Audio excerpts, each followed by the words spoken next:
It was a normal Monday morning in Paris, August 21st, 1911. The city was alive, and buzzing people rushing to their offices, the sound of footsteps echoing through the streets. No one had any idea that something incredible, something the whole world would talk about, was about to happen inside the most famous museum in France, the Louvre. 3 men quietly walked out of the museum that morning. They looked calm, but their hearts were racing. They had spent the entire night hidden inside the building, and now, wrapped carefully in a blanket, they were carrying away one of the most valuable treasures in human history. They walked straight to the train station, boarded the 8:45 a.m. train, and disappeared into thin air. No one knew what they had done. Not the guards, not the people on the street. They had just stolen a painting. But not just any painting. They had stolen the Mona Lisa. Today, that painting is worth close to $1 billion. But what makes it so priceless? What secrets are hidden inside her mysterious smile? And why is the Mona Lisa the most famous painting in the entire world? Let's uncover the story behind it. The Mona Lisa was painted in 1503 by an Italian genius named Leonardo da Vinci.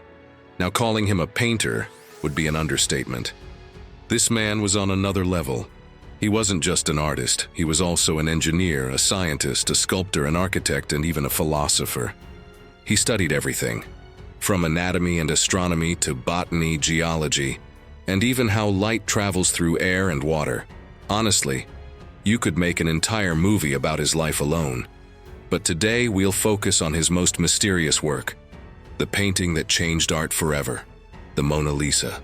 For centuries, people have asked one simple question: who is the woman in the painting? The first clue came from an Italian artist named Giorgio Vasari, who wrote Leonardo's biography back in 1550. According to him, the woman's name was Lisa Gherardini, the wife of a wealthy silk merchant from Florence named Francesco Giocondo. Vasari said Francesco had asked Leonardo to paint his wife's portrait. That's where the painting got its 2 famous names. The name Mona Lisa actually comes from the Italian phrase Madonna Lisa. In Old Italian, Madonna meant madam. Over time, it got shortened to Mona Lisa, spelled with 2 N's. But when it was translated into English, 1 N was dropped, and Mona Lisa became Mona Lisa. So basically it means Lady Lisa. The other name, La Gioconda, came from her married name, Lisa Giocondo.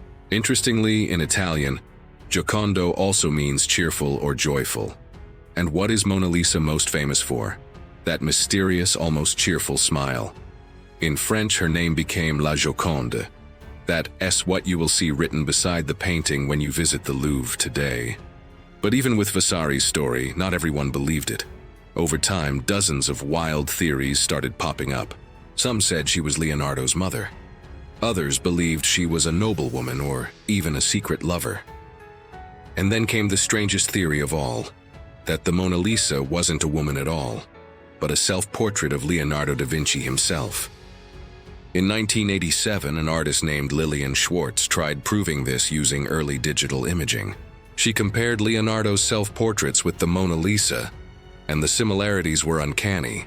But let's be honest, with enough overlay, any 2 faces can look alike. Today, most experts agree that the woman really was Lisa Giocondo. A professor in Florence spent 25 years digging through archives to find the truth. In 2004, he found solid evidence showing that Lisa's husband and Leonardo's father actually knew each other well. He even found Lisa's marriage record. She married Francesco Giocondo on March 5, 1495. She was just 16. He was 30. When Leonardo painted the Mona Lisa, Lisa was 24. And there are 2 possible reasons for why the portrait was made: either to celebrate the couple buying a new home in 1503, or to mark the birth of their second son in 1502. The second reason makes more sense, especially because a few years earlier, Lisa had lost her daughter. If you look closely at the painting, you'll see a thin veil covering her hair. It's believed to be a mourning veil, something women wore when grieving a loved one. But that brings up another mystery. If Leonardo da Vinci and Mona Lisa were Italian, how did this painting end up in France? Here's what happened. In 1516, the King of France, Francis I, invited Leonardo to move to France. Leonardo accepted, bringing the Mona Lisa with him. Historians believe that even after 15 years of work, Leonardo still hadn't completely finished it. He kept tweaking it, refining every little detail. But in 1519, while living in the king's palace, Leonardo passed away. The painting stayed with the king as part of his royal collection. And after the French Revolution in 1797, it was moved to the Louvre Museum, where it remains to this day. Now, let's go back to the 1911 theft. The mastermind was a man named Vincenzo Peruggia. He was an Italian nationalist who believed that the Mona Lisa rightfully belonged to Italy, not France. So, together with two friends, he decided to steal it. He hid inside the museum overnight, took the painting early in the morning, wrapped it in cloth, and simply walked out. But before we talk about how he got caught, let's answer a bigger question. Why is this painting so special in the first place? First of all, the Mona Lisa wasn't painted on paper or canvas. Leonardo painted it on a piece of poplar wood. Back then, it was one of the favorite materials among Italian artists. And the size might surprise you. It's actually quite small and only 77 centimeters tall and 53 centimeters wide. You can see its true size when you look at photos of it hanging in the museum, surrounded by crowds. But what makes it special isn't the size, it's the way it was painted.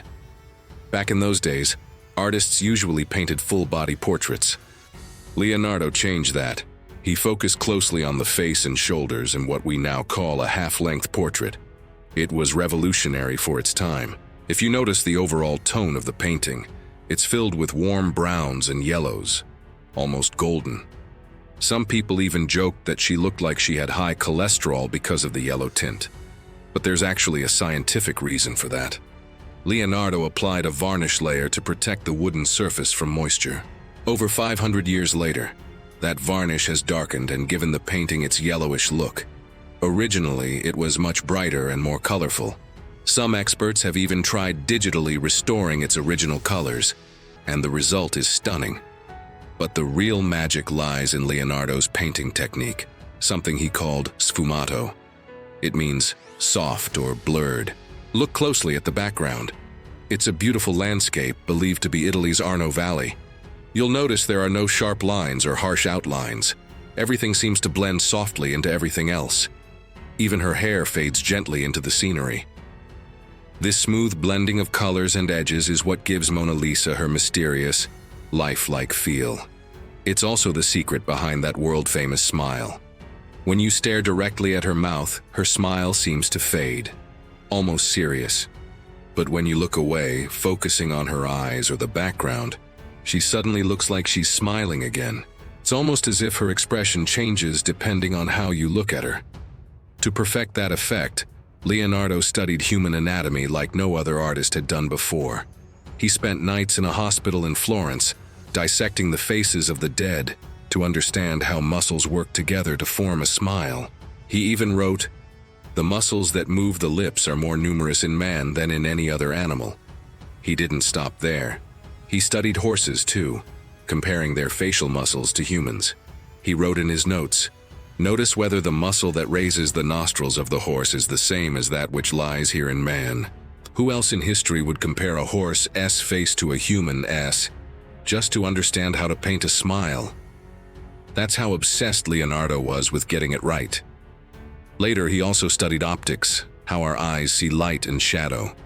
He discovered that the center of our vision, called the fovea, captures detail, while our peripheral vision picks up shadows and light. Using this knowledge, he painted Mona Lisa's smile so that when you look straight at her lips, it looks calm and flat. But when you look slightly away, your eyes catch the shadows, and suddenly, it feels like she's smiling again. It's not magic, it's science, and Leonardo da Vinci mastered it 5 centuries ago. But here's where things get even stranger. Some art experts believe there's not just one Mona Lisa, but 2. The second painting is known as the Isleworth Mona Lisa, found in a private collection in the early 20th century. At first glance, it looks almost the same mysterious smile, the same calm expression. But something feels off. She looks younger, softer, less finished. And that's exactly what makes people wonder if this could be an earlier version. Maybe painted by Leonardo before the one hanging in the Louvre today. The debate over this has split the art world for decades. Some experts swear it's genuine. They say Leonardo was known for experimenting, and it's totally possible he painted two versions. Others call it a clever imitation, created by one of his students or a later artist trying to copy his genius. Even today, no one agrees for sure which story is true. And maybe that's part of what makes it so fascinating. Now, let us talk about that smile. The one that has confused and captivated people for more than 500 years. What's going on with it? Why does it seem to change every time you look at it? Here is the secret. Leonardo da Vinci used a painting trick called sfumato, a technique where colors and edges blend so softly that you can really tell where one shade ends and another begins. It's almost like smoke fading into air. That's why when you stare at her face, her expression seems to shift depending on your mood, the light, or even your distance from the painting. It's like she's alive, smiling one moment, serious the next. It's one of the first times in history that a painting looked human. And Leonardo didn't just stop at the smile. He layered the paint so thinly, with brushstrokes so tiny they were invisible to the naked eye, that it almost feels like her skin is glowing from within. He understood anatomy, light, shadow, and emotion better than almost anyone in his time. And in the Mona Lisa, all that knowledge came together like a perfect storm of art and science. But there's another mystery, something you might not notice unless you look closely. Behind her is a landscape that looks like two different worlds. On the left, you can see a calm green valley. On the right, a darker, rocky land. Some historians think Leonardo did that on purpose, to show the balance between peace and chaos, nature and mystery, life and death. That's not just a painting, that's a message. Fast forward to 1911. The world wakes up one morning, and the Mona Lisa is gone. Vanished. Someone had stolen the world's most famous painting from the Louvre. For 2 long years, nobody knew where it went.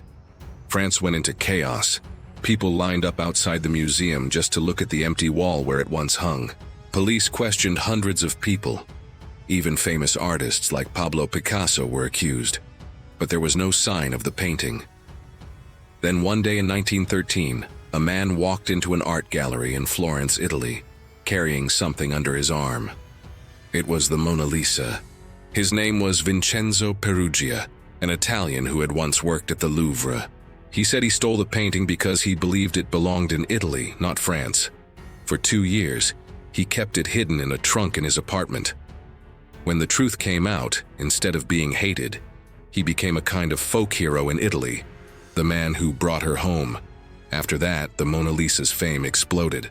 She wasn't just a painting anymore, she became a legend, a symbol of mystery, beauty, and maybe even obsession. Today, millions of people travel across the world just to stand in front of her for a few seconds. Most walk away feeling something they can't explain, like she's looking through them. And maybe that's the real power of this masterpiece. It's not just about who she was or how she was painted. It's about why she still makes us wonder 5 centuries later. The Mona Lisa doesn't just sit in a museum. She lives in our imagination. Her eyes follow us. Her smile never fades. And her mystery will probably never be solved. But maybe that's exactly how Leonardo wanted it. So the next time you see her, whether in a photo, a meme, or behind the glass at the Louvre, remember this, You're not just looking at paint on canvas. You're looking at a 500-year-old secret that still refuses to be told. If you enjoyed this story, then you'll love my next one, about another mystery that's just as unbelievable. Because some stories aren't just told, they're felt. And I'll see you there. Share your thoughts in the comments below. And make sure to subscribe for more mind-blowing history stories like this one.